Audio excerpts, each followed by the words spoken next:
आज के टॉपिक में हम देखेंगे कि हम मेंडले डेस्कटॉप को यूज़ करते हुए किस तरह से साइटेशंस एंड रेफरेंस को ऐड कर सकते हैं। सबसे पहले हम मेंडले डेस्कटॉप को ओपन करेंगे।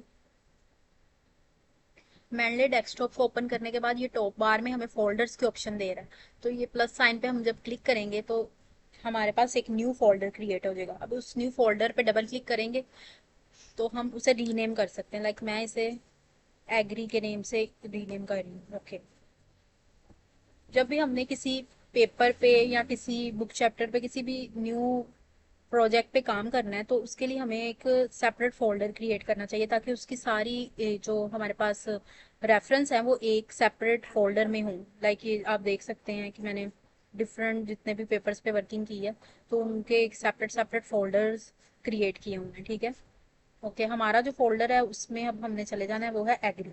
ओके, अच्छा, मैंने जो कंटेंट है वो ऑलरेडी लिख लिया है कि ये कंटेंट मैंने लिख लिया। अब मैं चाहती हूँ कि मैं इसमें साइटेशन ऐड करूँ कि ये मैंने कंटेंट बेसिकली लिया कहाँ से। उसके लिए हम गूगल स्कॉलर पे जाएंगे। गूगल स्कॉलर पे ये जो फर्स्ट पेपर हमारे पास आ रहा है, मैंने वो कंटेंट बेसिकली इसी पेपर से लिया। ठीक है, इस पेपर को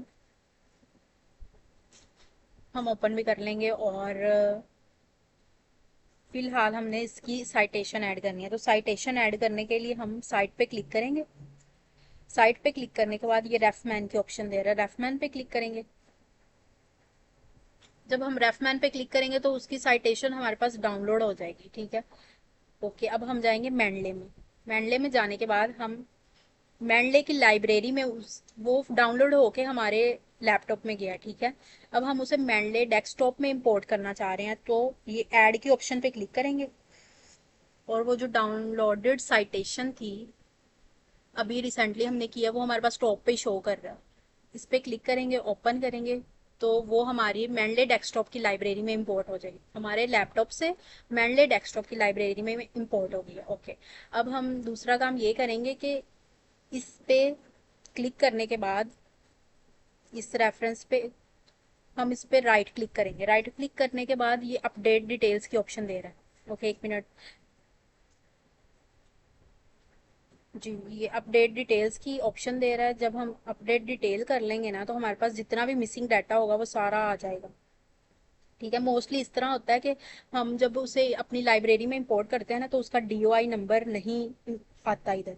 तो जब हम अपडेट डिटेल्स कर लेते हैं जितनी भी मिसिंग इन्फॉर्मेशन उसकी होती है वो सारी अपडेट हो जाती है। ठीक है, अपडेट डिटेल लाजमी करना है। ओके, अब हम इधर से इसके जो ऑथर्स के नेम है ना उन्हें कॉपी कर लेंगे। ऑथर के नेम हमने कॉपी कर लिए। अब हम आएंगे वर्ड की फाइल में। वर्ड की फाइल में आने के बाद ये टॉप बार में रेफरेंसेस की ऑप्शन आ रही है, इस पर क्लिक करेंगे। इंसर्ट साइटेशन, इंसर्ट साइटेशन पे क्लिक जब करेंगे तो हमें वो एक सर्च बार दे रहा है कि सर्च बाय ऑथर टाइटल और ईयर इन माई लाइब्रेरी।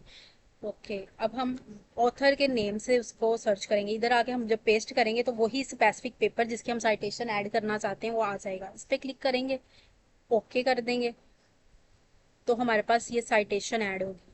ठीक है, एक साइटेशन ऐड होगी।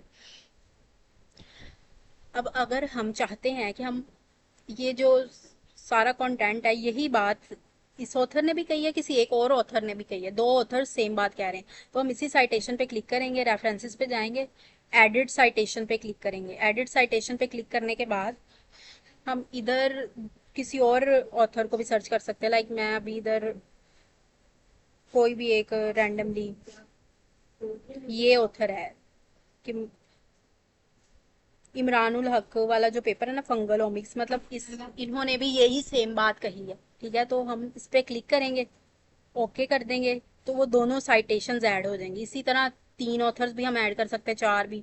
तो मतलब हम मल्टीपल ऑथर्स इस तरीके से ऐड कर सकते हैं। ओके, अच्छा, अब हमने सारा पेपर लिख लिया, सारा कंटेंट लिख लिया, सारी साइटेशंस ऐड होगी। उसके बाद हम चाहते हैं कि रेफरेंसेस भी हम पेपर के लास्ट पे ऐड करें। ठीक है, तो हम जहाँ जिस पॉइंट पे रेफरेंसेस को ऐड करना चाहते हैं, लाइक ये रेफरेंसेस की हेडिंग है, उसके नीचे हम ऐड करना चाहते हैं तो हम फिर रेफरेंस वाली ऑप्शन में जाएंगे और ये इंसर्ट बिब्लियोग्राफी के नेम से एक ऑप्शन आ रही है, इस पर क्लिक करेंगे तो वो सारे हमारे पास रेफरेंस भी आ जाएंगे। पहले हमने सारा पेपर लिख लेना विद साइटेशंस, लास्ट पे हम रेफरेंस ऐड करते हैं पेपर के, तो उधर कर्सर को लेके जाकर ही हमने ये इंसर्ट बिब्लियोग्राफी करनी है। ठीक है।